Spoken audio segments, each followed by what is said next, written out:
Have you ever wondered how hackers steal millions of dollars, shut down websites, or break into companies? The truth is, cyber attacks come in many forms, and each one works differently. In the next 5 minutes, you'll learn the most common cyber attacks explained in simple English.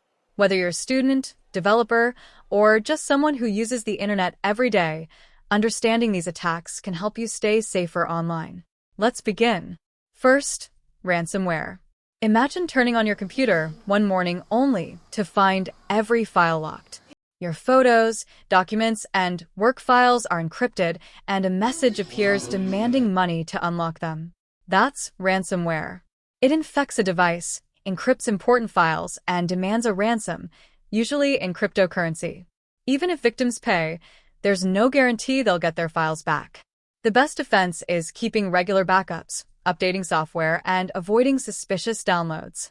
Next is phishing, one of the oldest yet most successful cyber attacks. Instead of hacking computers directly, attackers trick people into giving away passwords, banking information, or verification codes. You might receive an email pretending to be from your bank, a shopping website, or even your employer. Everything looks legitimate until you click the fake link and enter your credentials. The golden rule is simple. Always verify the sender and never trust unexpected links or attachments. Now, let's talk about DDoS, or distributed denial of service attacks. Think of a small coffee shop that can serve only 20 customers at a time. Suddenly, thousands of fake customers rush inside, blocking real customers from entering. That's exactly what happens in a DDoS attack. Hackers use thousands or even millions of infected devices around the world, known as a botnet, to flood a website with traffic until it crashes. The website isn't hacked, but it becomes unavailable to everyone. Another common attack is SQL injection. Many websites store information in databases. If a website doesn't properly validate user input, an attacker can insert malicious SQL commands into login forms or search boxes. This can allow hackers to read sensitive information, modify data, or even take complete control of the database. Secure coding practices and parameterized queries are the best ways to prevent SQL injection. Next comes the dangerous zero-day attack.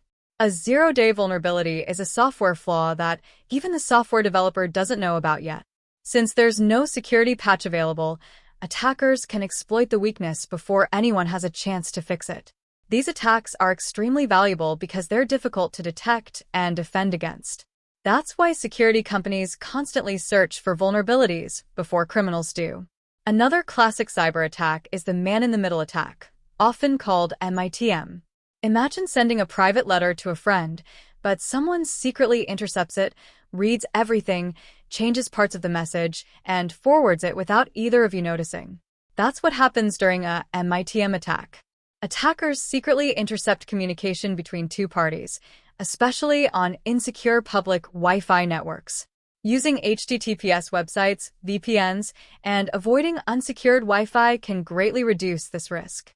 Let's move on to password attacks.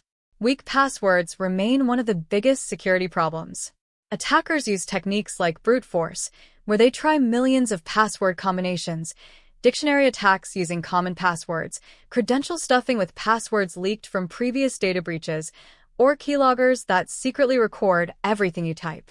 Strong, unique passwords combined with multi-factor authentication make these attacks much harder to succeed.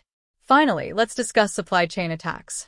Instead of attacking a company directly, hackers compromise a trusted software vendor or service provider. When customers install a legitimate software update, they unknowingly install malicious code as well. Because the software comes from a trusted source, these attacks can spread to thousands of organizations at once.